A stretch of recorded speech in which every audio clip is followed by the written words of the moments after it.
네, 2024 통섭의 광장을 찾아주신 여러분 진심으로 반갑습니다. 안녕하십니까? 저는 오늘 진행을 맡은 아나운서 송민수입니다. 반갑습니다. 통섭의 광장이 오늘 벌써 6번째라고 하네요. 네, 저희는 첫 시작부터 굉장히 뜨거웠습니다. 정말 많은 분들과 이렇게 함께 6번째 강연, 이 강의까지 오게 됐는데요. 그동안 많은 우리 최고의 석학분들과 함께 이야기도 나눠보고 또 강연도 듣고 직접 이렇게 소통도 할 수 있는 그런 시간을 보냈습니다. 오늘도 정말 뜻깊은 시간이 될 거라고 생각이 드니까요. 끝까지 잘 또 함께 해주시면 감사하겠습니다. 자, 이제 오늘의 주인공을 소개하겠습니다. 생물학의 쓸모, 미생물이 만든 역사 등 여러 저서와 벌거벗은 세계사, 유튜브 등 다양한 채널을 통해 미생물학의 학문적 지식과 대중의 소통을 연결하는 데 앞장서고 계시는 분입니다. 역사와 철학을 사랑하는 미생물학자 김응빈 교수님을 뜨거운 박수로 맞이해 주시죠. 제가 그냥 곧바로 시작하면 미생물이 뭐냐 다들 저한테 물어보세요. 미생물이 뭐예요? 그럼 제가 이렇게 질문합니다. 동물 아시죠? 식물도 아시죠? 그러면 다 아신다고 그래요. 그거 빼고 남는 게 모든 미생물입니다. 그러면 많은 분들이 남는 게 뭐가 있어요? 그렇죠? 그럼 제가 맞습니다. 남는 게 없죠. 정확히 말하면 없어 보이는 것이죠. 그들은 늘 존재감을 과시하고 있어요. 혹시 아침에 일어나셔서 아침 식사하실 때 뭐 요거트를 드시건 김치를 드시건 그 발효식품 다 누가 만든 거죠? 예, 그럴 때 걔네의 존재 고맙다는 마음은 고사하고 존재감을 없으시죠? 아침에 일어나서 제일 중요한 게 화장실에 가야 돼요. 그게 제대로 안 되면 하루가 아주 힘들거든요. 요즘 아파트에 많이 사시니까 고층 아파트에 그 비슷한 시간대에 나 같은 사람들이 얼마나 많이 쏟아낼 텐데 그거 다 어디로 가죠? 청화조로 가겠죠. 그 다음에 어떻게 되죠? 썩어 없어지겠죠. 분해가 되겠죠. 그건 누가 하는 건데요? 미생물이 하잖아요. 고마해 보신 적? 일 보시면서 얘들아 고맙다 이걸 먹어줘서. 걔네가 없으면 어떻게 되겠어요? 뭐 김치 못 먹는 걸 떠나서 살 수가 없죠. 우리만 못 사는 게 아니에요. 지구상의 모든 생물이 못 살아요. 왜? 물질 순환이 안 되니까. 그런데 우리는 미생물 하면 뭐만 떠오르느냐? 병을 일으키는 것들, 나쁜 것들, 박멸해야 되는 것들. 걔네가 왜 병을 일으키느냐? 제가 걔네 입장이라면 하도 없어 보인다고 그러니까 무슨 존재감을 드러내는데 맨날 이렇게 도와줘도 아는 척 안 하니 그냥 한번 질러버려? 질러버리면 사람들이 존재감을 인식하는데 나쁘게 인식하는 거죠. 그래서 저 같은 사람이 그게 아니고 한번 제 말씀을 들어보시라. 그런 맥락에서 말씀을 드리는 거고요. 미생물 종류가 이렇습니다. 학생들도 있기 때문에 공부를 해보면 이거 적조, 녹조하는 그 조류. 바이러스는 다 아실 거고 바이러스는 세포로 안 돼 있는 미생물이에요. 편의상 미생물로 다뤄요. 세포로 안 돼 있어요. 세균, 곰팡이. 오늘 곰팡이 얘기 나오는데 곰팡이 하면은 일단 이렇게 막 음식에 막 실처럼 피는 거 그거 생각하실 거예요. 맞습니다. 실 같아요. 곰팡이가 만드는 실이야. 그래서 그걸 뭐라 불러요? 팡이실. 되게 예쁘죠? 이름이 팡이실. 한자로 균사. 그게 모인 거를 균사체. 우리가 보는 거는 균사체예요. 근데 그렇게 실처럼 자라는 거를 말 그대로 실사자의 모양상 사상균이라고 불러요. 그거 우리 곰팡이 생각을 하죠. 사상균이 그 팡이실이 우리도 이거 옷 실로 짠 거잖아요. 그 팡이실이 위로 올라오면서 쌓이고 접히고 콕 쌓이면 버섯이 되는 거예요. 버섯도 곰팡이죠. 좋아하시잖아요. 평소에 많이 드시잖아요. 그리고 효모, 동글동글한 애들, 걔네도 곰팡이에요. 그러니까 곰팡이가 크게 세 종류예요. 사상균, 버섯, 효모. 얼마나 그 좋은 애들이 많습니까? 그 저기 세 번째는 거는 원생동물, 원시적인 동물이라는 뜻이죠. 원조 동물, 아메바, 집신벌레 뭐 그런 애들. 오늘은 세균하고 곰팡이 얘기를 좀 해보도록 하겠습니다. 요거는 간단히 병에 대한 얘기인데요. 역사적으로 가장 많은 사람을 죽인 거는 어쨌든 패스트죠. 여기 보시면은 패스트가 이렇게 있고요. 그 다음에 이제 천연두인데 천연두는 우리가 박멸했기 때문에 저건 바이러스지만요. 요 두 개를 빼고 나면은요, 최근 들어서는 문제가 된 것들이 다 바이러스예요. 사스, 메르스, 조류독감, 코로나 다 바이러스예요. 한번 잘 생각해 보세요. 왜 이렇게 바이러스가 날뛸까? 원래 있던 애들이에요. 새로운 게 아니에요. 근데 왜 날뛸까? 한번 생각해 보면 이 우리가 무언가를 변화를 준 게 아닌가 한번 생각해 보실 수가 있고, 제 강의가 끝날 때 그 답을 아마 아실 수 있을 거라 생각을 합니다. 제가 이 강의를 준비하는 동안에 뉴스가 9월 23일 날 뉴스가 나왔어요. 이게 지금 국회 자료인데, 이게 지금 작년에 일본에서 굉장히 매독이 증가한다고 했는데 우리도 지금 보시면 올해 엄청나게 증가했어요. 눈에 보시는 것처럼. 특히 젊은 층에서. 그럼 저게 왜 이렇게 증가할까? 첫 번째로 더 이상 사람들이 이제 매독을 무서워하지 않아요. 약이 있거든요. 그러니까 걸려도 약 먹으면 되고. 사실 매독은 저건 얼마든지 박멸할 수 있는 병이에요. 왜? 쟤는 절대 기생체예요.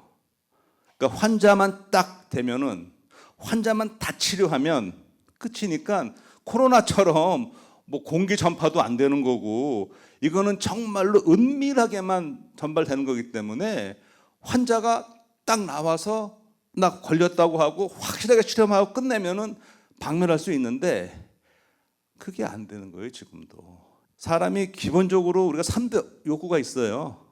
사람도 동물의 한 종이기 때문에 식욕, 수면욕, 그리고 세 번째 성욕. 아마 오늘도 이 자리에서 이제 좀 있으면 수면욕을 자유롭게 표현하실 분이 계실 거예요. 분명히 있어요. 죄가 얼마나 많은데요. 식욕 지금도 표현하고 계세요.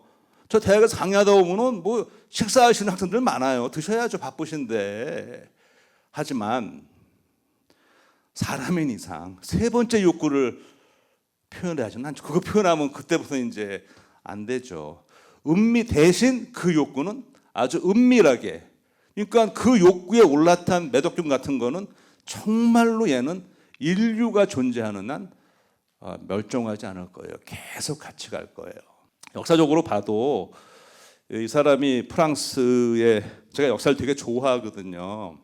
이 샤를 8세인데 그러다 보니까 프랑스 왕들은 별명을 많이 붙이더라고요. 아마 자기들도 좀 헷갈려서 그런가 봐요. 그래서 왕의 특징이나 어떤 공과를 따져서 매긴다고 그러는데, 제가 쭉 보다 보니까 프랑스 왕들은 이 사람은 친절왕인데 잘 아는 그 루이 14세 태양왕 멋지죠. 근데 보니까 대머리 왕도 있고요, 비만 왕도 있고요, 별 사람이 다 있더라고요. 근데 이 사람이 저는 왜 친절왕인지는 모르겠는데 제가 미생물학적으로 누구한테는 친절했구나 그럴 수가 있을 것 같은데, 초상화에 보이는 이런 사람이고요. 제가 볼 땐 좀 어눌해 보이고 순진해 보이는데 사실은 전쟁을 좋아하고 여색을 굉장히 좋아했던 그런 사람이었답니다. 그래서 전쟁을 좋아하니까 이제 프랑스가 이태리의 나폴리를 이제 정복하러 가는데, 간단히 말씀드리면 그 당시에 프랑스는 굉장히 막강한 이미 국가였고요. 그 외에 다른 유럽은 국가라기보다는 이렇게 중간중간에 영주리는 그런 왕국들이기 때문에 게임이 안 되는 상황인데, 이 쭉 가서 나폴리까지 확 한꺼번에 갔는데, 이 이태리가 그 나라 군인들은 싸우는 게 아니고 다 그냥 길을 내주는 거예요. 어차피 싸우면 게임이 안 되기 때문에. 나폴리까지 갔는데 나폴리도 군대는 뒤로 빼고 어떤 작전을 피냐면, 우리 식량이 부족하니까 그 거리에 있는 매춘부를 중심으로 해서 여성들을 이 겁박을 줘갖고 적지로 보내는 거야. 너희 절로 가라. 여기 먹을 게 없다고. 이 예술 작품에 남아 있습니다. 여기 보면 용병이거든요. 실제로 얼마나 많이 걸렸으면 용병의 이런 모습이 그대로 남아 있고요.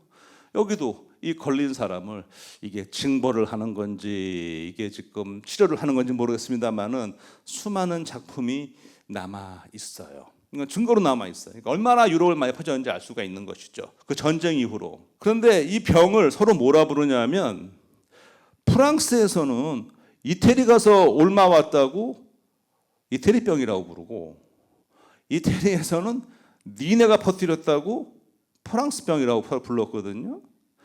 이 사람들이 주로 용병이 많았기 때문에 프랑스만 오는 게 아니고 이제 다 자기 나라로 돌아갔고, 용병들은 다 젊은 사람들이고, 이 사람들 혈기왕성하고 은밀한 욕구 많이 풀어야 되고, 그러니까 이게 쫙 퍼져나가는데, 네덜란드에서는 스페인병, 폴란드에서는 독일병, 러시아에서는 폴란드병 이렇게 불렀어요. 그래서 이름을 쭉 보면 어떻게 이 매독이 퍼져나가는지 알 수 있어요.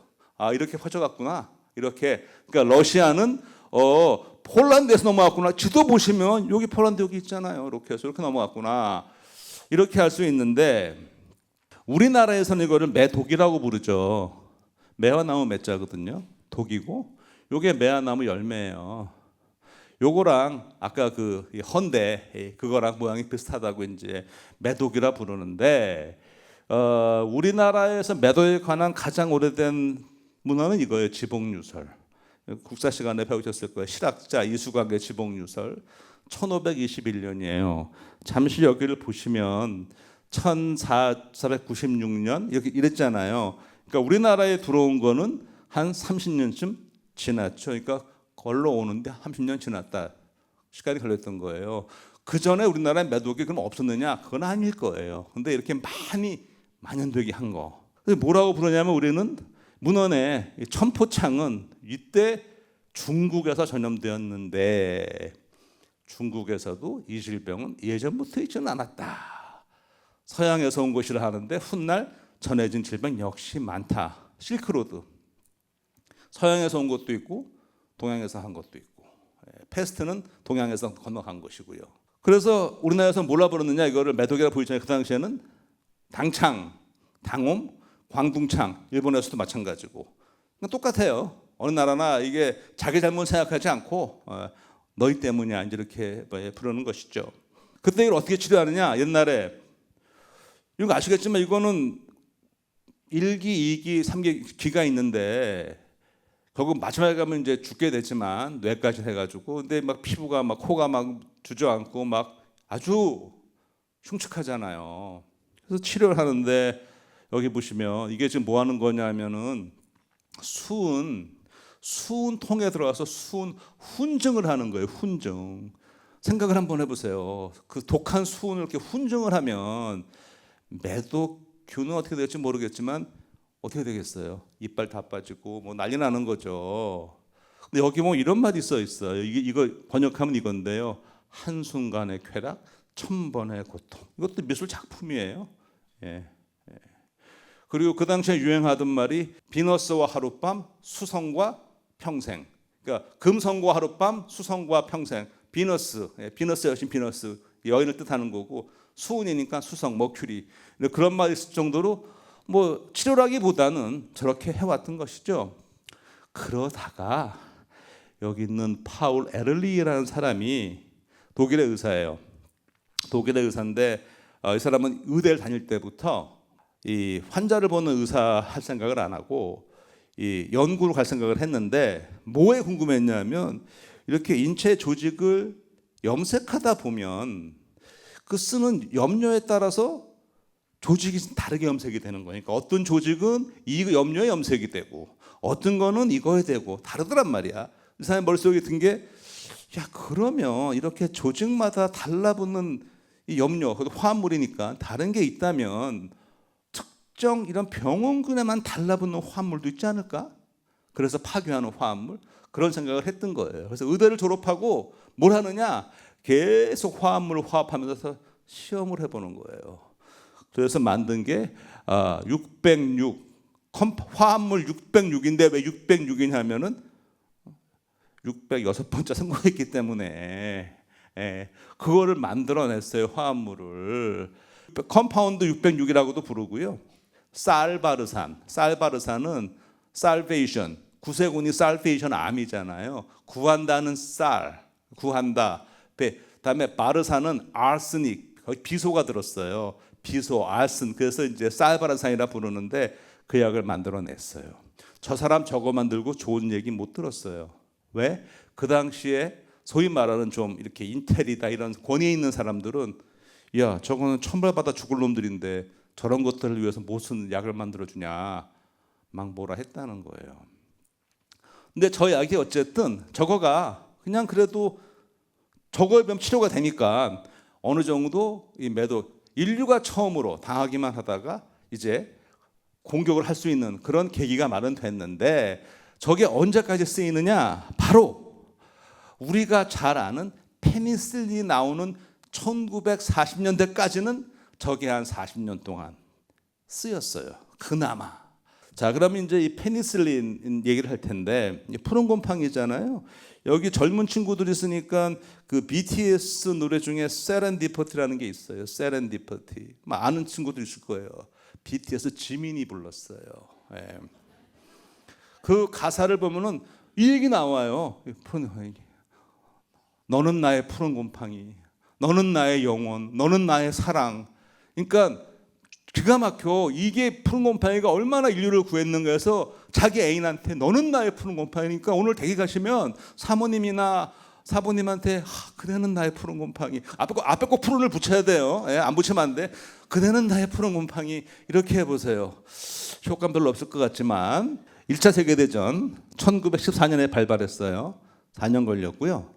여기 보면은 여기 2차 세계대전이 있는데요. 푸른 곰팡이 발견은 전쟁이 끝나고 10년 만에 발견했어요. 10년 만에. 그런데 페니실린 발견한 게 28년인데 이게 임상시험 성공한 건 41년이에요. 굉장히 오래 걸렸죠. 근데 양산은 또 1년 만에 1년도 안 걸렸어요. 굉장히 빨리 됐어요. 좀 이상하지 않으세요? 이거 발견하고 이렇게 오래 걸렸는데 이렇게 빨리 된다고?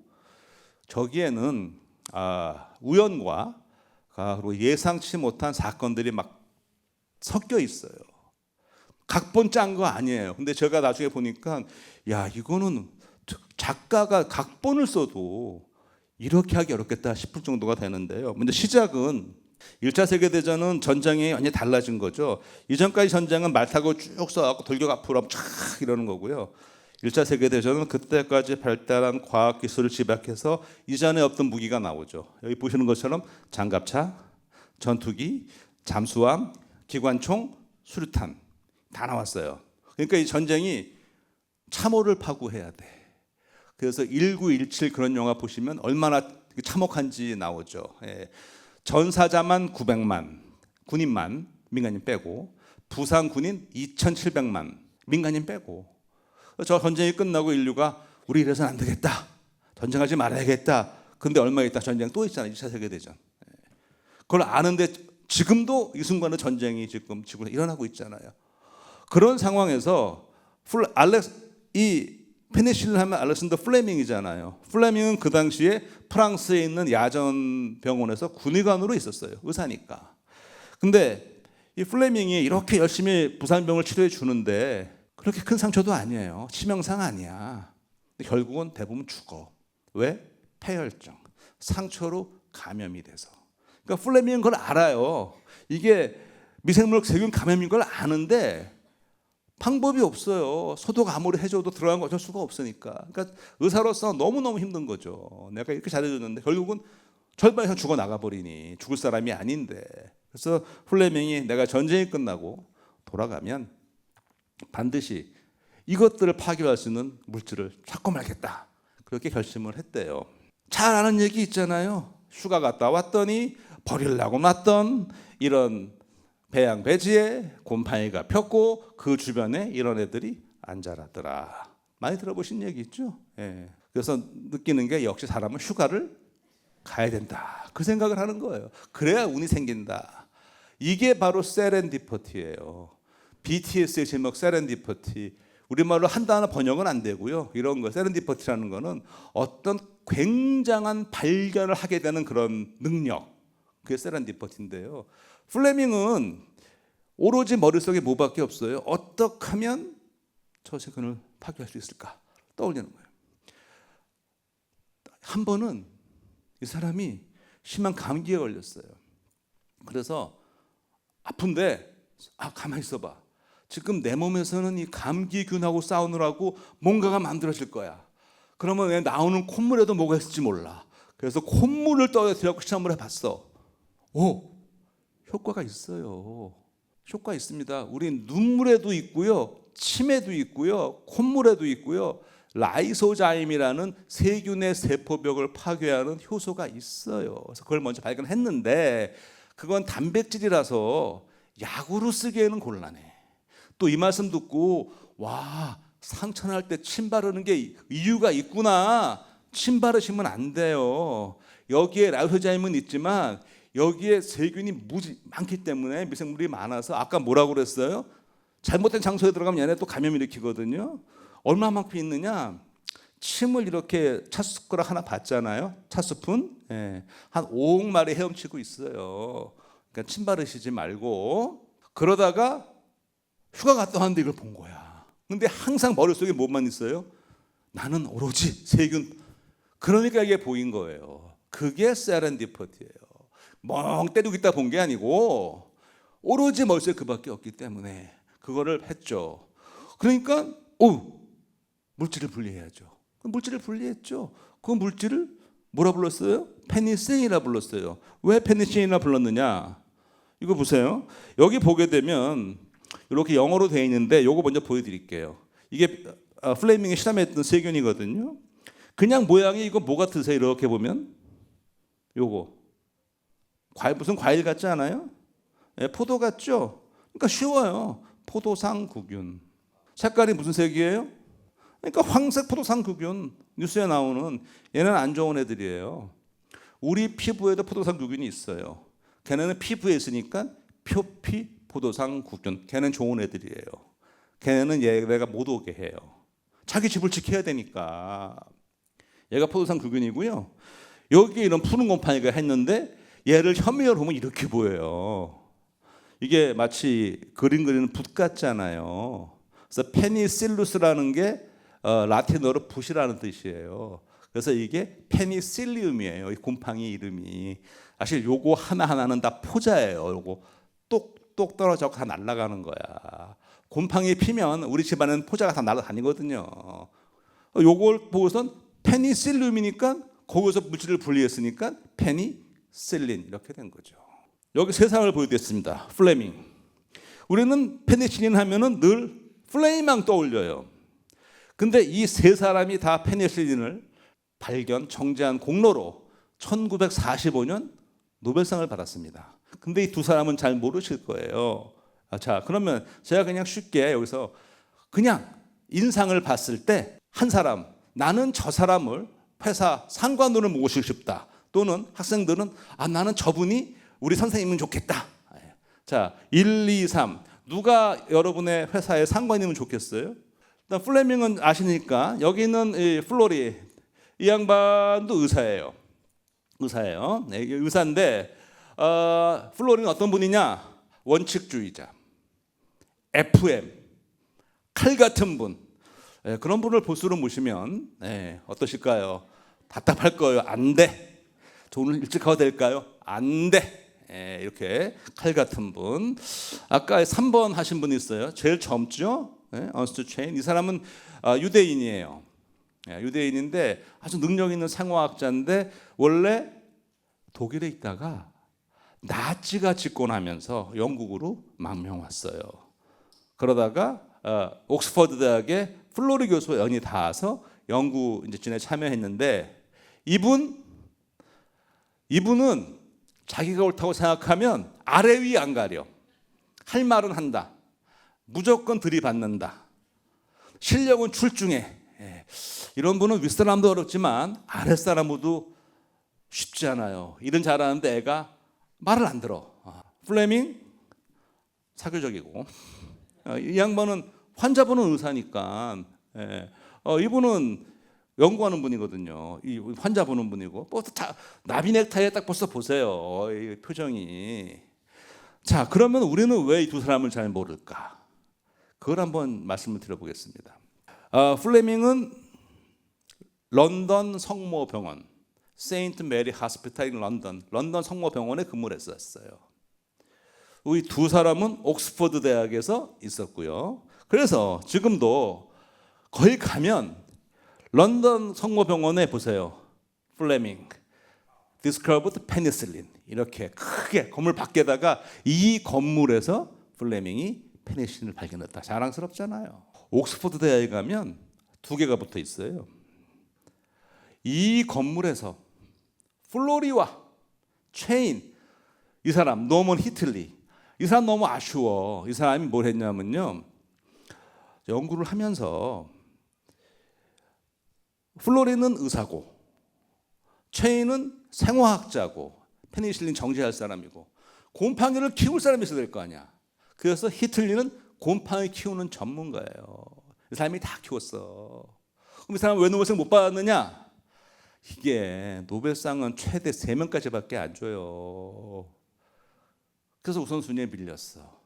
근데 이분은 성격이 참 좋아서 뭐라고 말했냐면, 나는 거기 연구에 참여한 것만으로도 영광이다. 속은 안 그랬겠지만 하여튼, 하지만 우리는 히틀리도 기억을 해야 돼요.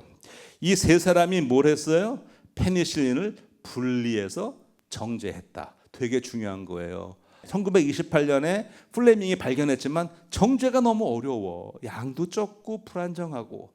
그래서 많이 해보라고 했는데 아무도 못했어요. 근데 그거를 누가 했느냐? 체인이 해낸 거예요. 물론 곰팡이를 키운 거는 여기 있는 히틀리가 했고요. 요거는 그 건물에 있는 거고요. 여기 가면은 또 하나 붙어 있어. 페니실린. 첫 번째 항생제가 사용됐어. 누구를? 아웃페이션트, 외래 환자. 언제? 1941년 2월 12일에 첫 외래 환자에다 한 거예요. 자, 이게 저 페니실린을 정제한 건 1938년이거든요. 0.1g을 정제를 한 다음에 쥐 4마리에다가 다 이거를 폐렴균에 감염을 시켰어요. 반 나눠서 4마리는 페니실린을 주고 4마리는 안 줬어요. 다음 날 왔더니 페니실린 준 4마리는 멀쩡하고 안 준 애는 다 죽고 입증이 됐죠. 근데 여기도 되게 이게 재밌는 게, 그 당시에는 원래 실험 동물로 이 쥐를 잘 안 썼어요. 대신 뭘 썼느냐? 좀 더 큰 기니피그를 실험 동물로 썼어요. 만약에 이 사람들이 기니피그를 실험 동물로 썼으면 페니실린 발견 이거 안 됐어요. 왜 그런지 아세요? 기니피그는 페니실린의 독성, 걔는 죽어요. 페니실린 놓으면은. 사람도 페니실린 제제 안 되는 분들이 있어요. 미리 테스트 해봐야 돼요. 그래서 만약 기니피그를 썼다면 효과가 없네 이렇게 되는 거예요. 다 죽어버리니까. 그럼 이 사람들이 왜 기니피그를 안 쓰고 쥐를 썼느냐? 작잖아. 페니실린이 아깝잖아요. 그러니까 기니피그는 많이 줘야 되거든. 커서 야 이거 쓸 것도 없는데 작은 애 쓰자. 쥐를 쓴 거예요. 그래서 효과를 본 거죠. 동물 실험은 성공했는데 그거 갖고 곧바로 사람한테 할 수는 없죠. 그런데 전날 41년에 40대 영국 경찰관이 집에서 장미 가지치기를 하다가 얼굴을 쓸려가지고 이게 감염이 된 거야. 그래서 막 얼굴 이렇게 붓고 이제 큰일 나서 병원에 온 거예요. 그러니까 지금 목숨이 왔다 갔다 해. 어떡하죠? 마지막 순간에 페니실린을 한번 놨다는 거예요. 그랬더니 이게 쫙 가라앉아. 효과가 좋죠. 근데 문제는 또 놔야 되는데 없어. 0.1g 정제했고 없어. 그래서 어쨌든 살려보겠다고 들어가면 상당 3분의 2 이상이 소변으로 나오기 때문에 다시 환자의 소변을 받아서 거기서 해서 해봤지만 결국 그분은 돌아가셨어요. 페니실린의 효과는 입증이 됐지만 그분은 돌아가셨어요. 근데 이게 지금까지 알려진 그 논문에 있는 말인데 최근 들어서 그 경찰관의 가족이 다른 말씀을 하세요. 그거 사실이 아니다. 가지치기 하다 그런 거 아니다. 그분이 경찰관인데 저 때가 41년이 한참 2차 세계대전 와중에 독일군이 런던을 막 공습하고 그럴 때인데 무슨 경찰관이 한가롭게 가지치기를 하냐. 독일국 공습 때문에 파편에 맞아서 다친 거다라고 가족이 주장을 하는데 뭐 누가 맞는지는 모르겠고요. 전쟁 얘기를 하니까 이렇게 됐잖아요. 이제 입증됐잖아요. 어떻게 해야죠? 페니실린을 많이 양산을 해야 돼요. 어떻게 하죠? 뭐가 필요하죠? 돈이 필요하죠. 정부에 연구비를 달라고 그래야죠.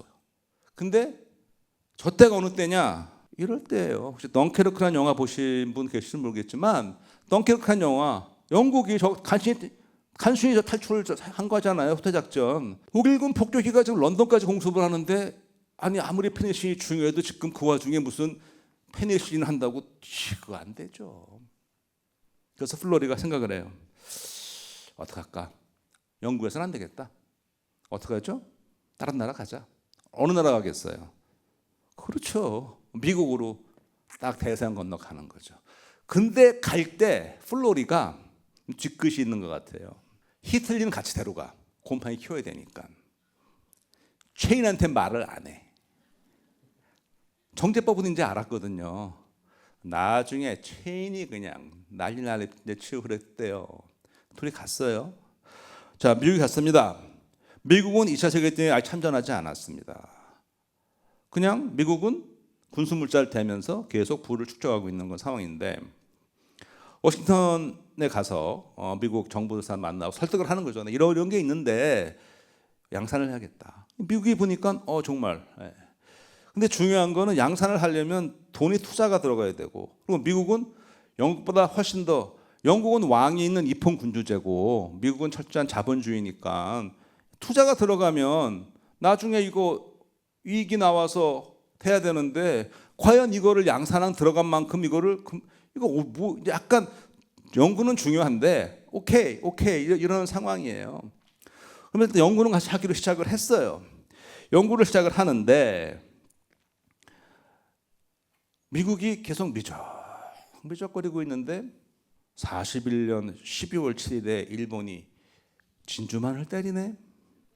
첫 임상실험이 아까 41년 2월이었죠. 그리고 곧바로 미국 날아간 거거든요. 미국이 잠만 기다려봐, 연구 시작해봐 막 이러고 있는데 일본이 진주만을. 이것 때문에 미국이 2차 세계대회에 참전을 하죠. 만약에 일본이 이걸 안 했으면 우리나라도 지금 상황이 달라졌을 수 있어요. 만약에 일본이 저기 안 하고 미국과 손을 잡았다면, 미국이 가만히 있어봐. 이제 우리도 그럼 참전인데, 야, 우리도 그러면은 우리 장병들이 죽게 될 텐데 안 되겠다. 다 불러 모아. 양산해. 그래서 파이자, 머크 이런 굴절 회사들이 다 모여서 그래서 42년에 곧바로 양산이 된 거예요. 그때는 민간에 안 나와요. 민간에는 물량이 없고 다 이제 군대로 가는데 여기 보면 이런 말이 있죠. 페니실린 덕분에 돌아온다. 어떻게 되는 거냐? 페니실린이 없었으면 플레밍이 했던 것처럼 어떻게 되죠? 웬만한 부상 오는데 결국은 죽게 돼요. 페니실린이 있어서 돌아온다는 거예요. 제일 먼저 간 데가 어디냐? 노르망디 상륙 작전의 연합군은 페니실린을 가지고 들어갑니다. 아시겠지만 상륙 작전을 하면 누가 더 많이 죽어요? 상륙하는 군대죠.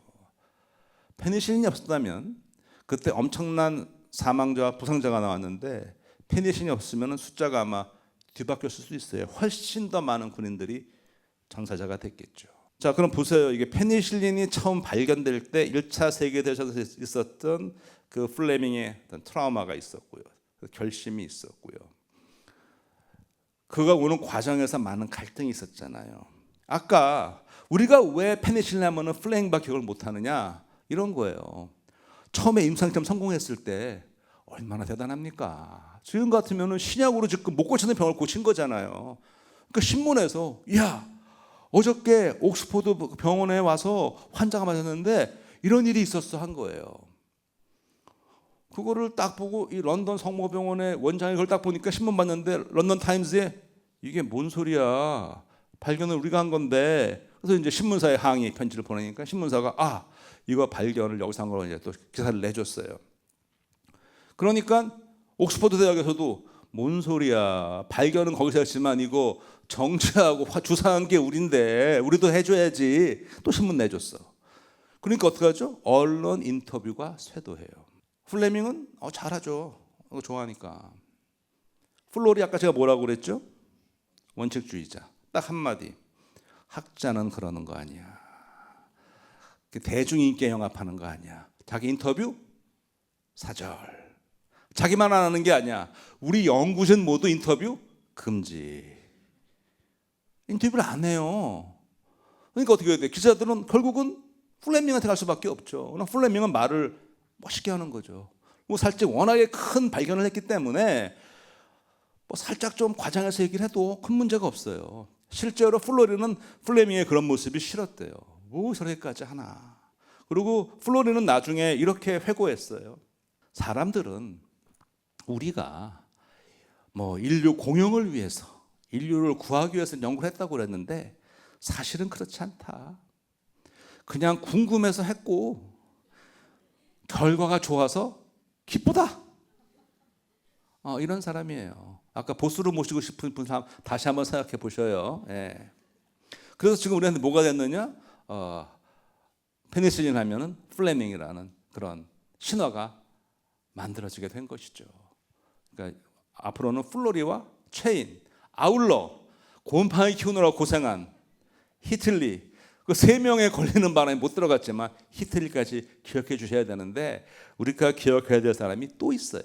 이게 이제 그 미국에서 어디서 실험을 했냐면요, 일리노이주 시골에 있는 그 피오리아라는 그 시에 미 농무부 산하 연구소가 있어요. 그 시골에 가서 실험을 하는 거예요. 처음에 가서 딱 연구해서 가니까 미국 연구진들이 야, 우리 또 푸른 곰팡이 많어. 우리 거 한번 테스트해 볼게. 테스트를 해봤어요. 그 당시에 미국 연구소에서 한 1000종의 푸른 곰팡이 갖고 있었대요. 근데 그 중에서 페니실린을 만드는 건 딱 한 종. 근데 그나마도 영국 거보다 못해. 영국 걸 썼어요. 영국 거를 쓰는데 어떤 분이 보여준다면은 영국에서 급히 오느라고 곰팡이만 갖고 왔죠. 난리통에. 나머지는 다 미국에서 해결하려고 그랬는데 영국에서 곰팡이를 키우는데 필요한 재료 하나가 미국에서 못 구하는 거야. 이거 어떡하냐, 이거 없으면 난 못 키우는데.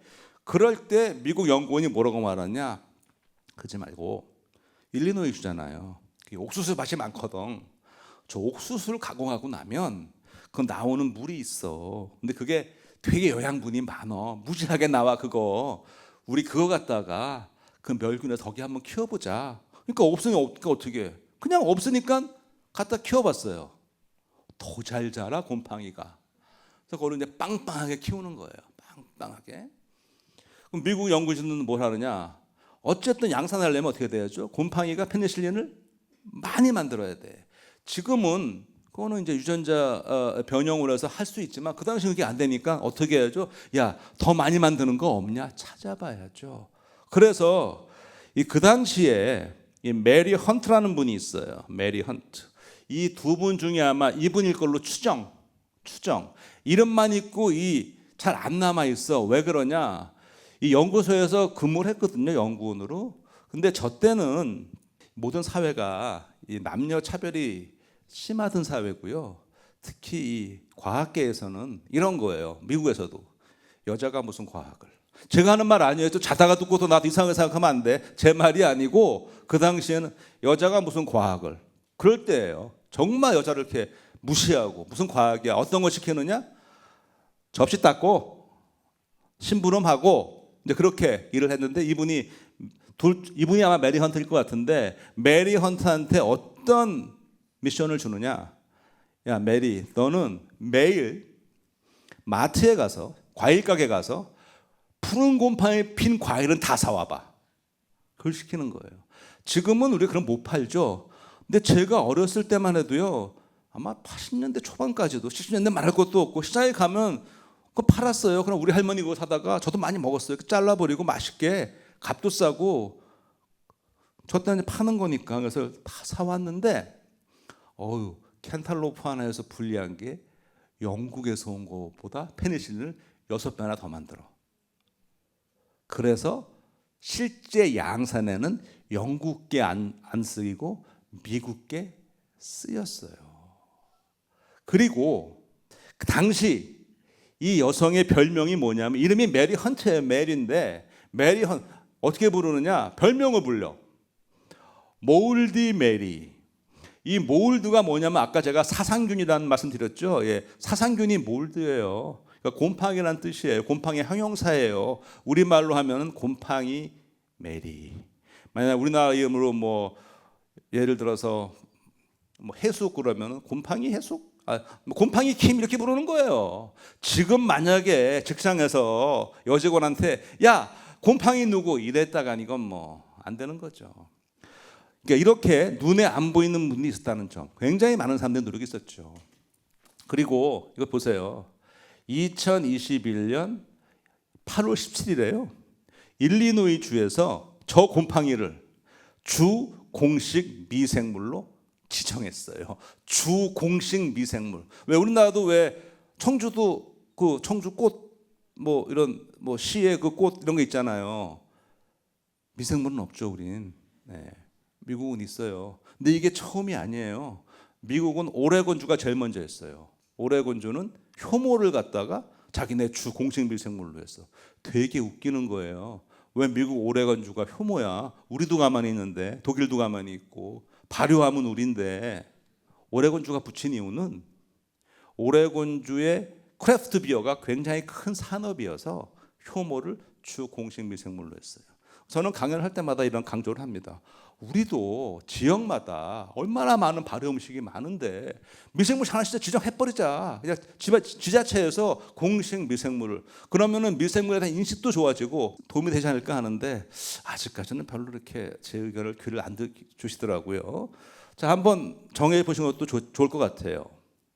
이제 이렇게 해서 페니실린을 했는데 전쟁이 끝나고 영국이 다 끝났잖아요. 영국이 깜짝 놀란 거야. 페니실린을 쓰려고 봤더니 미국이 다 특허를 걸었어. 당연히 로열티를 내야 돼. 곰팡이도 얘네 거고 이제 다. 그랬는데 그때 체인이 그거 쌤통이다 그러면서 I told you 그러는 거야. 왜? 체인은 유대인이잖아요.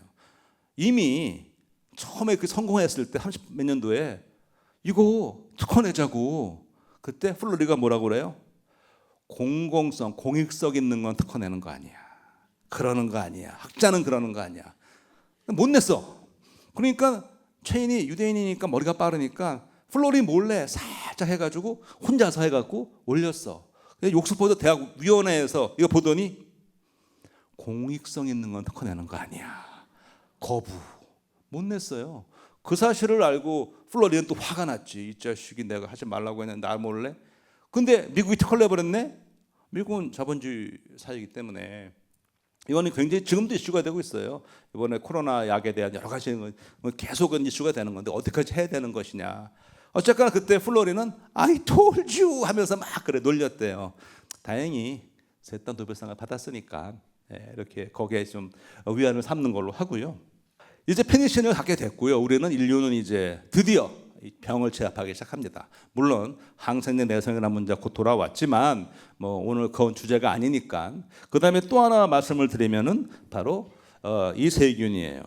여기도 전쟁이 있고요. 나폴레옹 전쟁이 있고 여기도 역시 1차 세계대전이 있습니다. 자, 이거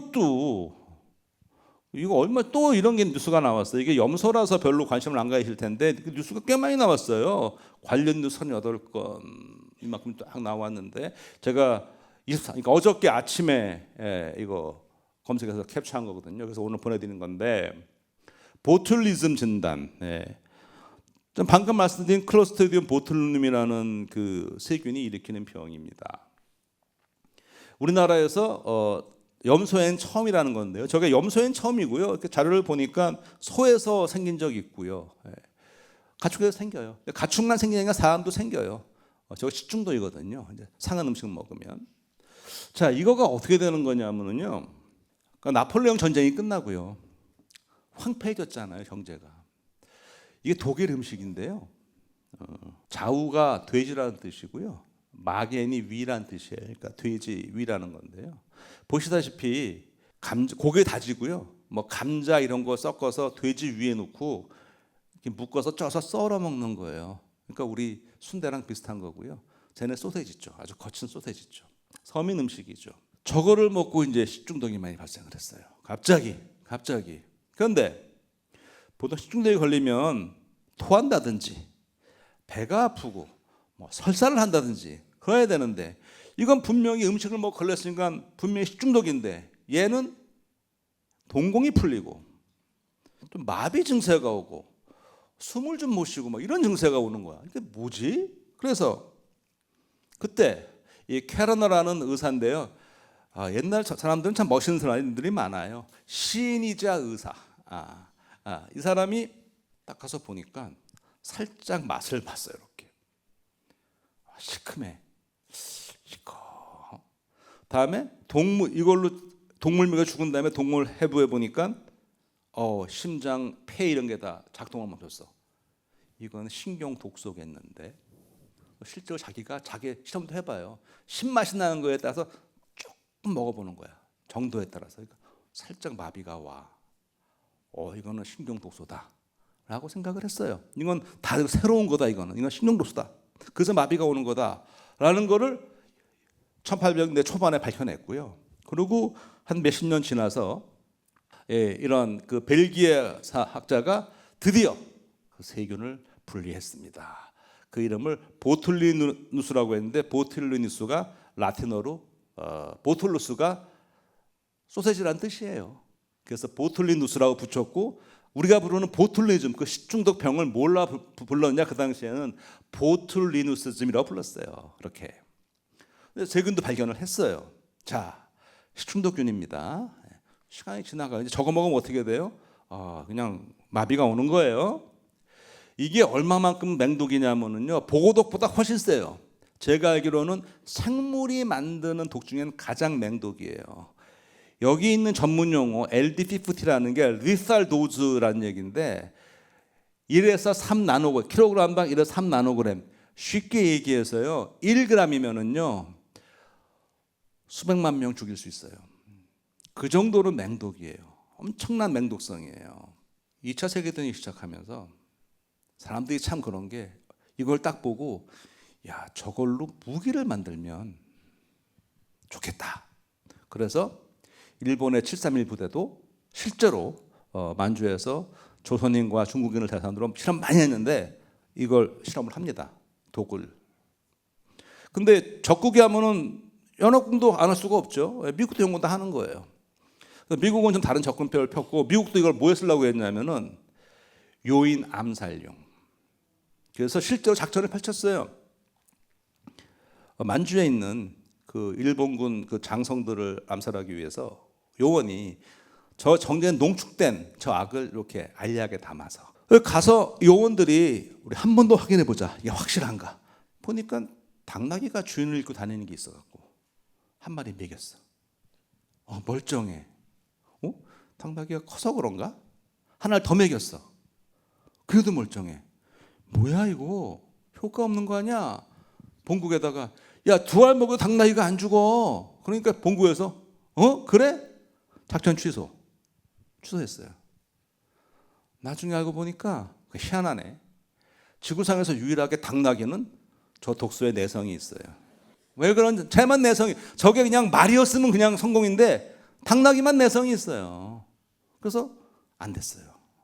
그리고 전쟁은 끝이 났습니다. 아마 저 작전이 성공했으면 또 전쟁이 달라질 수도 있겠죠. 전쟁 끝나면 사람들 다 잊어버리잖아요.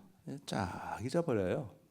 잊어버리는데 전쟁통에 저걸 하면 어느 나라도 무기는 못 만들었어요. 저 무기는 쓸모가 없다는 거예요. 무기는 쓸모가 없어요. 그런데 저거의 정제법, 저게 어떻게 작용하는지 이거는 다 밝혀진 상태예요. 다 데이터가 있어. 그러다가 1960년대에 그 미국의 안과의사 앨런 스캇이라는 사람이, 그 사람이 그 사시 교정 전문가인데 그 당시에 사시는 이제 근육을 수술해서 째서 당겨주는 그런 수술을 할 때예요. 그런데 아무리 생각해도 이 근육만 당기면 되는데 이거 약물로 하면 좋겠는데 쭉 데이터를 보다 보니까 못 흘리는 독소는 근육이 이렇게 펴지잖아. 이완되죠. 수축하죠. 이거 수축을 못하게 해요. 그걸 못하게 해요. 수축을 못하게 해. 그래서 야, 그러면 저거 하면은 이거 근육을 딱 당겨주면, 그래서 원숭이를 대상으로 해봤더니 효과가 있어요. 그래서 70년대 중반에 와서 미국 FDA 승인을 받아가지고 자원자 구해갖고 엄청나게 시작을 해야죠. 했더니 사시 교정이 돼. 그래서 그때부터 안과에서 사시교정 또는 이 눈떨림, 막 눈 떨리는 거 그런 거에 이제 이거를 쓰기 시작했어요. 70년대예요. 80년대가 됩니다. 이번 캐나다로 갑니다. 87년 부부가 의사인데요. 부인이 안과 의사, 남편이 피부과 의사. 부인은 저 보툴리눔 독소를 쓰고 있었죠. 근데 둘이 대화를 하다가 부인이 여보, 내가 지난주에 눈떨림 환자가 와가지고 저 보툴리눔 독소를 놔줬는데 이거 저 일주일 있다 왔는데 눈가에 주름이 없어졌더라? 그러니까 피부과 의사 머릿속에서 그렇지, 그거지, 옥 되겠네. 그래서 그때부터 이 독소를 뭐로 쓰기 시작하냐, 엄청 희석해서 국부적으로 놔주면은 이제 주름 개선되는 거예요. 펴지는 거야. 91년에 다시 미국으로 와요. 엘러간이라는 회사가 그때까지 나와 있는 보툴리눔 독소 관련 모든 특허를 다 돈 주고 사. 앨런 스캇도 다 돈 줘. 그때 돈 많이 줬어. 근데 지금은 되게 후회하는데 앨런 스캇이 너무 싸게 팔았다고. 다 사. 다 산 다음에 보툴리눔의 톡신의 톡스를 따서 제품을 출시해. 그게 보톡스예요. 그게 보톡스예요. 지금 보톡스 전문의약품으로 전 세계적으로 아마 되게 유명하고요. 앞으로도 아마 여기 계시는 분들 중에서 맞아보신 분도 있으실 거고, 앞으로 맞으실 분도 있으실 거고. 아니 그 나쁜 거야. 꼭 미용 문제가 아니고요. 저도 지금 맞아볼 거예요. 왜냐하면 나이를 먹으니까 두 가지 문제가 생겨요. 호르몬 변화가 와서 눈물이 많아져. 스포츠 보다가도 눈물이 나. 올림픽 하는데 금메달 그러면 눈물이 날라고 그래. 내가 옛날에 안 그랬는데 눈꺼풀이 처지니까 또 짓물러. 안 되겠어. 땡겨 올려야 될 것 같은데 한 번에 올린 것보다는 쫑쫑 올려야 되는데 나쁜 거 아니고 고령화 시대에 얼마나 이게 좋은 거예요. 아니 이거 식중독균에서 사람 죽이는 걸로 쓰다가 지금은 이렇게 쓰는데 제가 하나 여쭤볼게요. 그럼 저 클로스트리디움 보툴리눔 쟤는 보툴리즘 아까 일으키는 그런 병원균인데 나쁜 거예요? 좋은 거예요? 쟤는 나쁜 균이야? 좋은 균이야? 우리 하기 나름이죠. 자, 이 사람이 스피노자거든요. 스피노자 하면 혹시 또 이런 생각하실 거예요. 내일 지구가 망해도 난 오늘 한 그루의 사과나무를 심겠다. 오늘 이 순간 이후로 그거는 잊어주시기 바랍니다. 스피노자는 그런 말을 한 적이 없어요. 한 적이 없어요. 그거는 전 세계적, 특히 한국과 일본에 와전된 얘기예요. 한 적이 없어요. 그 말을 비슷한 말을 한 사람은 종교 개혁을 한 마틴 루터가 그런 말을 한 적은 있지만 스피노자 아니니까 이제 잊어버리시고요. 사실 이걸 기억하세요. 스피노자가 한 말. 무슨 말을 기억했느냐? 무슨 말 했느냐?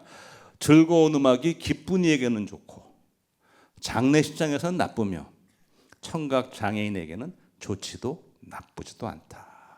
옛날 책 번역본은 귀머거리에게는으로 돼 있어요. 근데 요즘에 이게 장애인 비하하기 때문에 청각 장애인으로 바꿨습니다. 잘 한번 생각해 보세요. 좋고 나쁨은 관계에 있다는 거예요. 우리가 미생물을 대할 때 유익하냐, 그러니까 아주 병균들이 있죠. 근데 그건 우리가 좀 안 만나야 되고요. 심지어 이런 균도 어떻게 쓰냐에 따라서 유익균이 된다는 거죠. 엄청난 유익균이. 그러니까 우리가 뭘 해야 되느냐? 미생물을 이해하고 공존의 방법은 우리가 주도적으로 사용을 하는 게 중요한 것이지 박멸할 수도 없고 박멸의 대상도 아니고 박멸하면 어떻게 우리 똥똥하게 살아야 되는데 한 일주일 살다 죽을 텐데 그러면은 안 되거든요. 자, 그러니까 우리 몸을 보세요. 우리 온통 몸 미생물이거든요. 우리 눈 좋으면 같이 마주 못 봐요. 다 꼬물꼬물 있어가지고 엄청 많아요 미생물들. 근데 이게 지금 신채호 선생의 조선 상고사에 나오는 말인데요. 무엇을 알아 하면 무엇을 비하라 하는가. 아와 비와 셀프 난 셀프. 이게 면역의 기본이에요. 면역의 기본이 뭔지 아세요? 나야 남이야를 구분하는 능력. 그 다음에는 남이야? 해로워 안 해로워? 해로워? 얼마나 해로워? 거기에 맞춰서 공격을 해야 되는 거예요. 과도하게 너무 공격을 하면 엘러지, 아토피 이런 거 생기고요. 내 거를 공격하면 자가 면역되는 거거든요. 그러니까 굉장히 균형이 중요해요. 우리 장내 미생물들 그렇고 수많은 피부의 미생물들 우리 건드리지 않잖아요. 내가 아닌데? 비한데? 셀프 어떻게 된 거죠? 면역기가 직무유기하는 거야? 아니죠. 면역계는 우리로 받아들이는 거야. 얘는 남이지만 우리야. 같이 써야 되는 거야. 균형이 중요하거든요. 이 보게 되면은 이 아와 비아인데요. 아를 인체로 하고요. 비아를 미생물로 해보세요. 그러면 무엇을 인체로 하고 무엇을 비아로 하는가 쭉 가요. 역사는 아와 비아의 투쟁의 기록인 것이다. 자, 역사를 면역으로 집어넣어 보세요.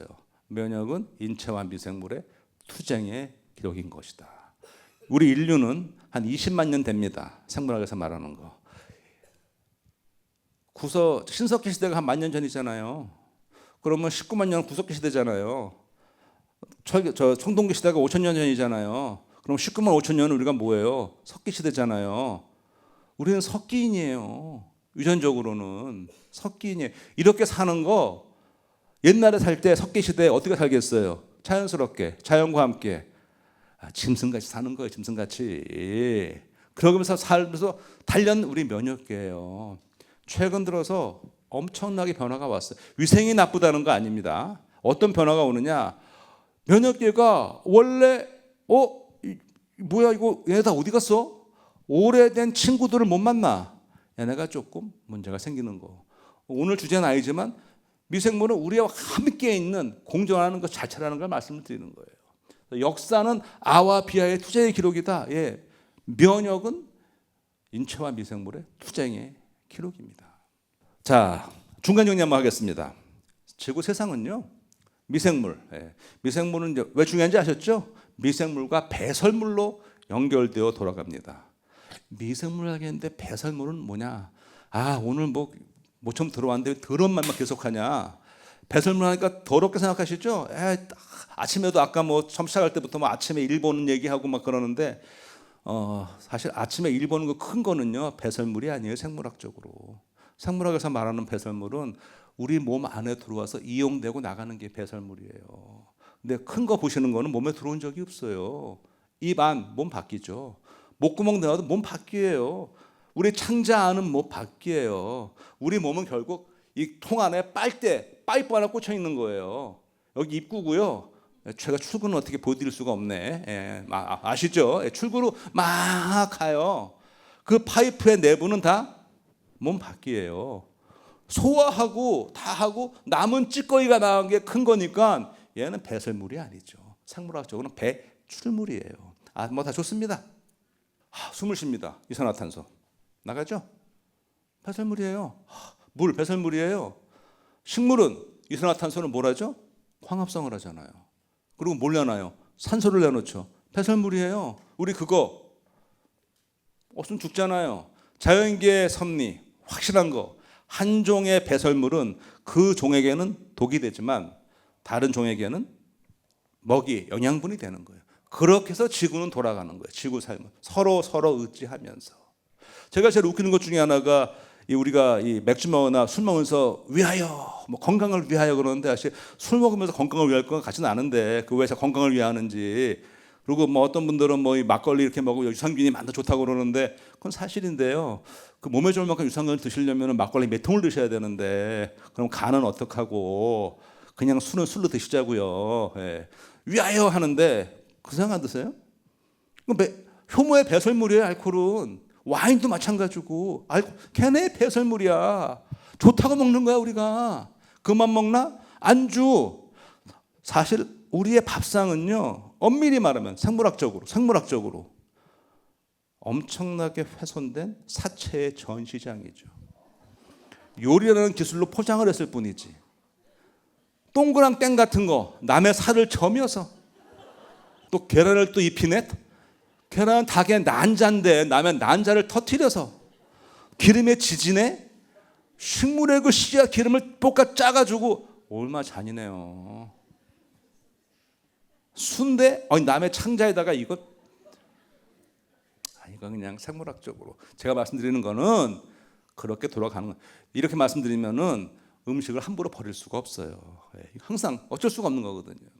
이렇게 돌아가는데 이렇게 돌아가는 과정에서 우리가 정말 사랑하는 미생물이 있습니다. 그게 효모죠. 요거 아름다운 얘기는 마무리되지 않겠습니까? 마무리는 자 빵이냐 맥주냐. 자 이건 이런 거예요. 빵하고 맥주 그냥 저절로 놔뒀는데 어느 게 더 만들어질 확률이 높을까요? 빵 그냥 저절로 만들어졌는데 빵이 됐네? 맥주가 됐네? 어느 게 쉬울까요? 맥주가 빵이 쉽다고 하신 선생님은 빵이 이렇게 쉽게 만들어지나? 반죽도 해야 되고 막 예. 맥주가 먼저입니다. 이 논문이 나온 게 있어요. 이 시대에 국사책에 나오는 거죠. 이 신석기 시대 되기 직전에 여기서 쭉 살았는데 여기서 뭐가 발견됐냐면 이런 유적이 발견됐어요. 근데 저기서 요즘에는 기술이 발달해서 저런 데서요. 이 고유전체학이라고 그래가지고 DNA 분석을 소량만 있으면 분석을 해서 거기에 뭐가 있었고 다 분석할 수가 있어요. 저기서 맥주 만들어 먹은 흔적을 발견했어요. 그 맥주를 우리가 먹고 생각하시면 안 돼. 이런 거예요. 석기 시대예요. 농산 지었죠. 뭐 보리든 보리 해 먹었어. 설거지 같은 거 안 할 거 아니에요. 무슨 개념 없잖아요. 먹다가 나오면 뭐 냉장고가 있어 뭐가 있어. 한쪽에 동물 밑에 밀어 놓는 거죠. 어저께 막 나무에 밀어 넣었어. 아침에 일어나서 먹으려니까 맛이 좀 이상해. 근데 버리기 아까워서 먹었는데 먹을수록 먹을 만한데 그거 먹으니까 기분도 이상해. 이거 괜찮은데? 계속 이렇게 먹어야겠는데? 자, 맥주가 되려면 뭐 있어야죠? 물 있어야 되고요. 다음에 보리, 또 홉. 예, 사실 홉은 뭐 창이고 또 하나 뭐 있어야죠? 효모. 예, 그리고 효모가 있어야 돼요. 보리는 일단 발화가 돼야 돼요. 메가라고 그러죠. 왜 집에서 이 엿기름 요즘엔 안 띄지만 제가 어렸을 때 우리 할머니는 엿기름을 집에서 띄웠거든요. 싹이 나온단 말이에요. 싹이 나오면 어떻게 되는 거냐면 걔가 그 보리나 쌀에 있는 그 녹말은 너무 커서 효모가 분해를 못해요. 근데 싹이 나오면 거기서 효소가 나와서 그걸 다 잘라줘요. 달달하게. 그래서 만들어지는 게 엿당 이렇게 되는 건데 그 우리 침에도 그 효소가 있어요. 아밀라제라고. 옛날에 학교 다니실 때 그런 실험 안 해보셨나? 밥 씹은 다음에 침 뱉어서 놓고 요오동액 떨어져 색깔 변화 보는 거. 그게 그 효소 보는 거예요. 핵심은 이거예요. 보리인데 여기는 발화된 건 아니죠. 메가는 아니지만 먹다가 침 들어갔잖아요. 물도 있고 효모는 많아요. 여기저기에. 쓱 들어가면 걸쭉하게 맥주 되는 거죠. 맥주의 시작. 하지만 그거의 주인공은 몰랐어요. 발효 주인공은 누가 발견하느냐? 바로 루이 파스테르라는. 파스테르라면 또 뭐 유럽에서 떠오르실 텐데 파스테르는 그 물론 발효도 규명했지만 굉장히 많은 업적을 남긴 사람이거든요. 이 사람은 뭐 최초의 백신 개발 아마 노벨상으로 따지면 한 10개 받아야 될 사람인데 그 당시에는 너무 일찍이어서 자, 이 사람이 뭘 했느냐? 효모가 발효를 일으키는 걸 발견해냈어요. 나중에 이 사람이 멋진 말을 남겨요. 독일에서 받은 의학 박사학위를 저로 넘겨요. 그 이유는 앞에서 나왔던 프로이센 전쟁, 프랑스 프로이센 전쟁에서 프랑스가 진 다음에 이 사람이 자기 걸 반납하면서 이런 말 합니다. 과학에는 국경이 없지만 과학자에는 조국이 있다. 이런 말을 남긴 거예요. 근데 이 말 많이 들어보셨을 거예요. 자, 저는 이 효모를 우리가 스스로 들어와서 길들인 마이크로 가축이라 생각을 하고요. 오늘 말씀드린 제가 오늘 굉장히 타이트하게 갖고 왔거든요. 원래 앞에 3개만 하려고 그러다가 하나 더 말씀을 드린 건데요. 핵심은 이겁니다. 시죠. 예. 나태주 선생님의 양해를 구하고 이거는요. 미생물로 해도 돼요. 자세히 보아야 예쁘다. 오래 보아야 사랑스럽다. 너도 그렇다. 미생물. 근데 이 시는 너무 좋은 시예요. 자세히 보아야 예쁘다. 오래 보아야 사랑스럽다. 너도 그렇다. 여러분. 이 시간에 경청해 주시는 거 대단히 고맙습니다. 감사하고 가시기 전에 제가 좀 아쉬우실 테니까 QR 찍으시면은 이렇게 온라인 강연은 언제 들을 수 있거든요. 제가 보겠습니다. 오늘 올라오는 KTX에서 이게 지금 숫자가 어떻게 바뀌는지 잘 보고 제가 그 마음을 잘 감사히 받겠습니다. 고맙습니다. 질의응답을 조금 해볼까 합니다. 사전에 저희가 또 질문 받은 게 몇 개 있어서 그거부터 좀 드릴게요. 아주 수준이 높은 질문들이 많아요. 일단 이 질문입니다. 장내 미생물 연구를 오랫동안 하신 걸로 알고 있습니다. 장내 미생물이 우울증, 비만, 알레르기, 암 등 우리 몸의 여러 건강 상태에 영향을 끼친다는 기사를 본 적이 있는데요. 그렇다면 우리가 건강하게 살려면 장내 미생물을 어떻게 관리해야 할까요? 라는 질문이거든요.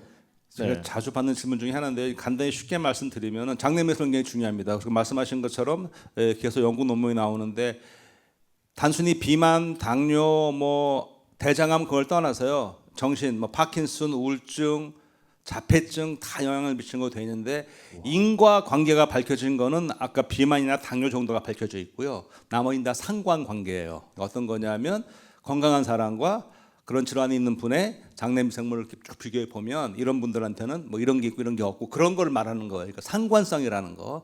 마치 왜 담배는 몸에 해롭잖아요. 담배가 폐암의 원인은 아니잖아요. 상관성밖에 없잖아요. 그렇게 이해해 주셔야 되는데 상관성인데 어떻게 관리하느냐? 그러니까 이게 요즘에 많은 그 제품들도 있고 그런데 물론 좋죠 그거. 근데 장내 생태가 굉장히 복잡해요. 줄 잡아서 한 1000종의 미생물이 있거든요. 사람마다 종류는 달라요. 산의 생태계입니다. 그러니까 생태계가 건전하게 돼 있으면 장이 튼튼한 거고요. 좀 이게 교란되면 이제 뭐 프로박테리아 드시는 하셔야 되는데 이게 아마 내 몸에 잘 맞는 것도 있고 안 맞는 것도 있어요. 그건 왜 그러냐? 먹어봐야 하는 게 다 상태가 다르니까 어떤 게 잘 맞는지 모르는 거예요. 그리고 유산균은 곧 프로바이오틱스가 아니에요. 동의어가 아니에요. 프로바이오틱스는 유익균이라고 번역하는데 대표적인 프로바이오틱스 유익균이 유산균인 거예요. 가장 많이 쓰이죠. 효모도 프로바이오틱스 일종이거든요. 근데 그 유산균이 실제로 우리 장내에는 굉장히 적어요. 얘네 이거 먹으면 머물지도 못해요. 텃세가 심하거든요. 그런데 저는 먹으면 효과는 나와. 왜 그러냐? 아마 들어가서 어떤 아까 관계를 잘 해주는 것 같은데 그럼 평소에 내가 건강해. 평소에 어떻게 유지해야 되느냐? 저는 늘 이런 말씀 드립니다. 우리 몸은 우리만 있는 게 아니라고 말씀드렸죠. 미생물이 많아요. 장 속에 많이 살고 있어요. 아시잖아요. 장이 튼튼해야 몸이 건강하다고. 프로바이오틱스 드시고 요구르트 드시고 드시는 이유가 장 건강으로 먹는 건데 장이 건강하려면 먼저 누가 건강해야 되느냐? 장내 생태계가 잘 돼야 돼요. 걔네가 먼저예요. 그러니까 음식을 드실 때 남하시는 것만 드시지 마시고 얘네도 먹여야지 생각 한번 해주세요. 그럼 어떤 걸 먹여야 되느냐? 얘네를 먹이려면 우리가 소화 못하는 걸 먹어야 돼. 왜? 다 소화해버리면은 대장까지 가면 남는 게 없어. 그러니까 우리가 소화 못하는 게 뭐냐? 식이섬유. 우리가 섬유질은 소화 못하거든요. 그래서 식이섬유가 많이 먹으라는 거예요. 뭐 다이어트 효과도 있지만 그걸 먹어주면 우리는 무기물을 흡수하고 식이섬유가 쭉 가면은 얘네들은 해피하죠. 해피. 이게 안 가고 맨날 뭐 탄수화물만 많이 먹고 고기가 먹지 다 먹고 위에서 내려온 게 없으면 얘네는 먹을 게 안 오면 어떻게 되겠어요? 제일 무서운 게 먹을 거 없어거든. 얘네가 이제 반란을 일으키니까 평소에 얘네를 생각하니까 드시면 되는데 그럼 또 식이섬유를 사 먹어야 되느냐? 아니요. 그런 거를 뭐라고 팔아요? 프리바이오틱스라고 팔아요. 프로바이오틱스는 살아있는 미생물을 몸에 좋은 거. 프리바이오틱스는 바로 이 유익균들의 먹이가 되는 거예요. 따로 팔아요. 프리바이오틱스 식이섬유로. 그런데 우리나라는 정말로 다행인 게 예를 들어 김치를 드시면 거기 엄청난 섬유질이 있죠. 프리바이오틱스예요. 또 김치에 수많은 유산균과 유익균들 엄청난 프로바이오틱스가 있어요. 그거 2개 드시면은 드시거든요. 무슨 또 광고하는 거 보면은 그런 것도 있어요. 포스트바이오틱스. 그건 뭐냐? 유익균이 만들어내는 물질이에요. 당연히 김치에 발효시키면은 포스트바이오틱스도 많죠. 그걸 다 합쳐서 뭐라고 그러느냐? 신바이오틱스라고 팔아요. 그러니까 김치를 드시면은 그냥 신바이오틱스야. 그러니까 평소에 우리 음식을 잘 챙겨 드시기를 저는 적극 권장을 드립니다. 그리고 건강할 때 안 좋으면 그럴 때 추가적으로 복용을 하시는데 그거는 기능성 식품이기 때문에 꼭 이거 효과가 있다가 아니고 의사와 상담도 하셨겠지만 드셔보면 잘 맞는 걸 찾아가시는 게 정답일 겁니다. 네. 사전 질문에 대한 답변을 주셨습니다. 여기 안에 우리 아이들도 많이 있어요. 네, 잘 들으셨죠? 김치. 네, 김치. 네, 그리고 이제 채소. 나를 위해서가 아니고 얘를 위해서. 네. 젊었을 때도 잘해야 돼. 어릴 때부터. 그렇죠. 내 몸도 중요하지만 이 안에 있는 우리 세입자 친구들에게도 좀 건강하게. 걔네가 잘 안 좋아하는 게 햄버거, 피자, 치킨 이런 거 별로 안 좋아해. 그렇습니까? 네, 그런 거 별로 안 좋아해. 적당히 먹으면 좋은데 너무 자주 안 좋아해요.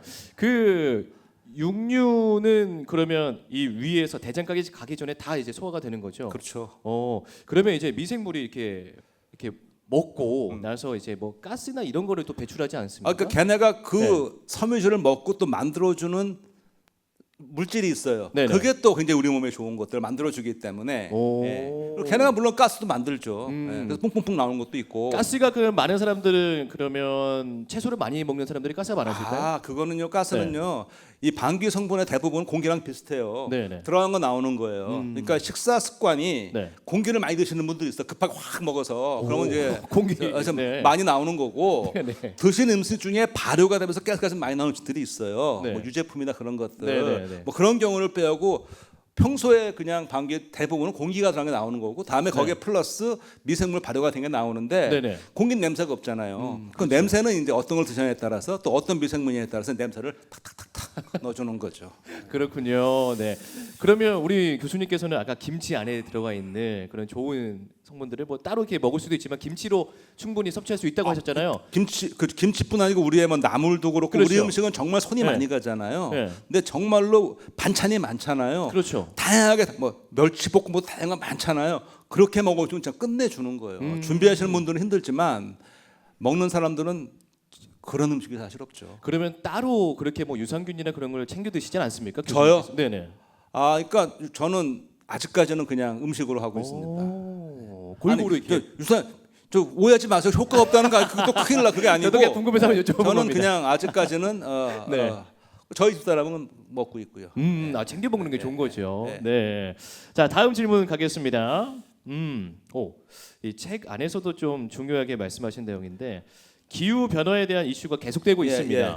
기후 변화로 인해 미생물 생태계가 변화한다면 인간에게 어떤 영향을 끼치게 될까요? 라는 자, 예를 들어서 극지방이 온난화로 녹으면 극한 환경에 살던 미생물 아니면 우리가 한 번도 접하지 못했던 미생물들에 우리가 과연 대응할 수 있을까요? 라는 네. 질문입니다. 네. 지금 두 개 질문이거든요. 네네네. 온도가 올라가면 저 사실 국지연구소랑 연구도 하고 있습니다. 극지에서 모니터링 하고 있는데요. 동통증 자꾸 놓고 있어요. 올해 북극에 얼음 다 녹았어요. 다 녹았어요 올해. 예. 이렇게 가면 이제 북극은 완전히 이제 될 텐데, 자 온도가 올라가잖아요. 올해 엄청나게 더우셨죠. 예. 내년에 아마 계속 이럴 것 같은데 온도가 올라가면은요. 지금 우리 올해 한치가 반토막 났고 좀 다 난리가 났어요. 우리나라가 점점 이제 사계절 동안 온대가 아니고 아열대로 가고 있습니다. 어떤 문제가 생기느냐? 전염병이 감염병이 창궐할 수밖에 없어요. 아까 우리 그 염소 보툴리즘도 바로 너무 더웠기 때문에 사료나 그런 게 습하고 더우니까 쉽게 썩으니까 발생을 해요. 그래서 평소에는 괜찮던 것이 여기저기 찌그러져 있던 것들이 갑자기 들고 일어나 그게 영어로 emerging infectious disease, 우리말로 번역으로 신종 감염병이에요. 그러니까 신종은 새로운 게 아니에요. 아까 제가 말씀드렸죠. 무슨 변화가 있을까? 이런 변화가 있고요. 두 번째, 그러니까 어차피 감염병에서 창궐할 수밖에 없고요. 거기에 대한 대응 준비해야 돼. 요즘에 그래서 의과대학의 기생충학교실이 이름이 바뀌어요. 이제 기생충은 다 제압이 됐으니까 뭘로 바뀌느냐? 열대의학교실. 그런 질문 많이 받아요. 또 남극에 동토층이 녹으면 우리가 먹는 거 미생물 나오죠. 저희 보고 있어요. 예, 나옵니다. 예, 그 중엔 병원군도 나오죠. 근데 세균은 사실 뭐 그래도 항생제가 제압할 수가 있는데 문제는 바이러스죠. 근데 바이러스는 이렇게 속단할 수는 없지만요. 바이러스는 숙주 특이성이라는 게 있어요. 예, 지금 얼마 전에 뉴스 보면 지금 조류 독감 바이러스가 인간한테 넘어올까지 우려하고 있거든요. 숙주를 갈아타는 게 어려운 거거든요. 근데 동토층에서 나오는 바이러스들은 걔네들은 뭐 거의 다가 인간이 너무 낯설 거예요. 왜? 거기는 옛날에 얼은 거라서 인간이 있기 전에 묻힌 애들이라 아마 우리를 만나면 쟤들은 뭐야? 아마 이런 확률이 높아서. 근데 가끔 언론에 이런 게 나오죠. 좀비 바이러스라고. 그 사람들은 그거 보면은 야, 저거 걸리면 나 좀비 되는 거야? 그거 아니고요. 그거 어떻게 되는 거냐면 동토층에서 이 아메바 같은 게 하나 있어요. 근데 그 안에 바이러스가 있는 거야. 이 바이러스가 아메바를 감염하고 동토층에 묻힌 거예요. 꽝 얼었어. 아메바는 죽었죠. 근데 이 바이러스는 어떻게 되나? 그거를 지금 아메바에 넣어보니까 감염을 하는 거예요. 그래서 야 이거 얼어도 죽지 않고 살았네. 이거 좀비 같은 놈이네. 그래서 좀비 바이러스예요. 걔네는 우리 안 건드리는 애들이거든요. 바이러스가 녹아 나오기 때문에 우려는 하지만 상대적으로 그 정도는 아닌 것 같고요. 지금 어떻게 모니터링 하냐면요. 남극, 북극, 특히 남극도요. 철새가 다 왔다 갔다 해요. 묻혀서 가져가거든요.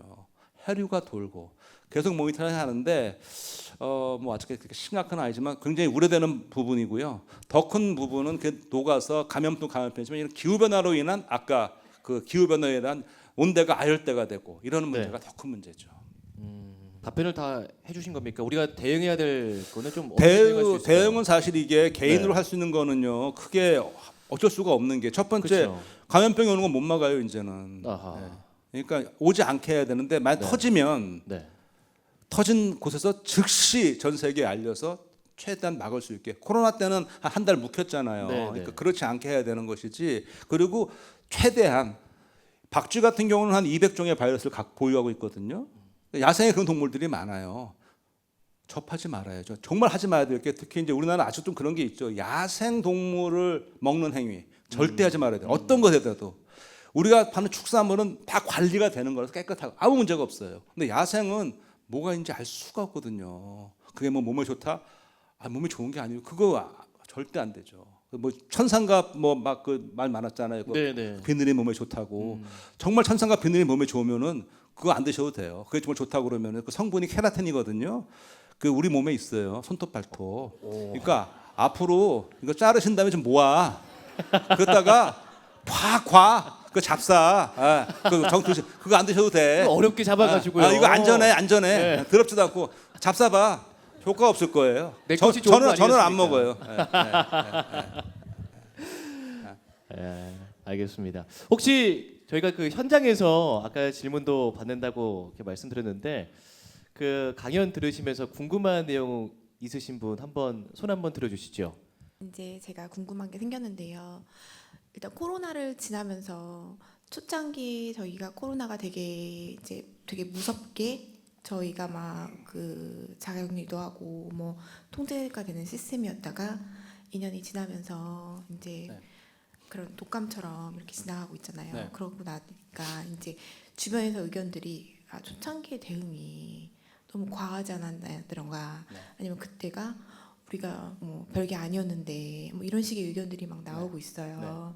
그러다 보니까 아까 이제 절대 또 다시 이런 일이 생길 수 있다라는 이런 경각심을 가져야 된다고 생각을 해야 되는데 한 번 지나고 나니까 이런 것들이 조금 더 느슨해지는 경향이 있고 그렇죠. 또 그게 한낱 오해였던 것 마냥 호도되는 이런 경향이 있는데 이런 게 정말로 그런 건지에 대한 것도 한 번은 좀 짚어줄 필요가 있지 않을까 싶어요. 그건 정말로 중요한 질문이시고 참 답하기는 어려운 거고요. 전문가마다 다 의견이 다를 텐데요. 제가 미생물학적으로 보게 되면은요. 코로나 일단 감기죠. 감기예요. 독감은 아닌 거예요. 인플루엔자는 아니고요. 감기인데 센 감기였죠. 우리가 처음 접하는. 그러니까 우리가 처음 접하니까 우리 면역계도 너무 놀라니까 굉장히 그랬고 특히 코로나는 아시겠지만 노년층에서 굉장히 치명적이고 특히 선진국에서 그냥 굉장히 많은 피해자가 나왔어요. 나이 드신 분들. 근데 그렇게 될 수 있는 걸 이제 의대 선생님들 얘기해 보게 되면 선진국의 요양시설에 많은 분들이 계시는데 약하잖아요. 이게 쫙 퍼진 거예요.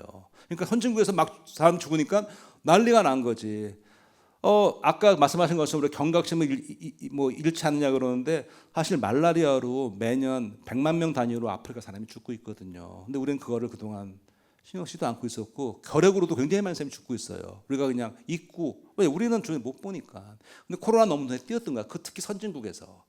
그래서 이제 했는데 이건 이제 처음에는 굉장히 새로운 것 때문에 셌기 때문에 그렇게 했고 전혀 그게 뭐 너무 과도한 뭐 그런 일각이 있긴 합니다만은 이게 어떤 건 일종의 큰 훈련을 한 셈이에요. 앞으로는 그러지 않을 건데 이거를 통해서 뭐가 됐냐면 사람들의 경각심도 생겼고 우리가 어떻게 해야 될지 국가가 되면 어떻게 해야 될지 이제 깨달은 거 막을 수는 없다는 걸 알아요. 다만 절차를 어떻게 해야 될지 알았고 그리고 어쨌든 그 RNA 백신이라는 그것도 나중에 역사 또 이런 책 나올 거예요. 역사상 백신을 그렇게 빠르게 승인한 적이 없어요. 워낙 급하게 했거든요. 그래서 굉장히 백신 기술이 발달을 해서 물론 그로 인해서 부작용의 문제도 나오게 했죠. 그런데 앞으로는 백신도 훨씬 더 가져야 될 것이고 개발도 빨라질 것이고 뭐 그렇게 대응해 나가는 거. 뭐 개인이 할 수 있는 거는 별 방법이 없어요. 건강 관리 잘 하시는 거. 스트레스 받지 마시고. 그렇죠. 개인 위생 철저히 하시는 거. 네. 답변이 되실까요? 네, 고맙습니다. 오늘 또 멋진 강연과 또 좋은 질의응답 시간을 함께 주신 김흥민 교수님께 다시 한번 큰 박수 부탁드리겠습니다. 고맙습니다.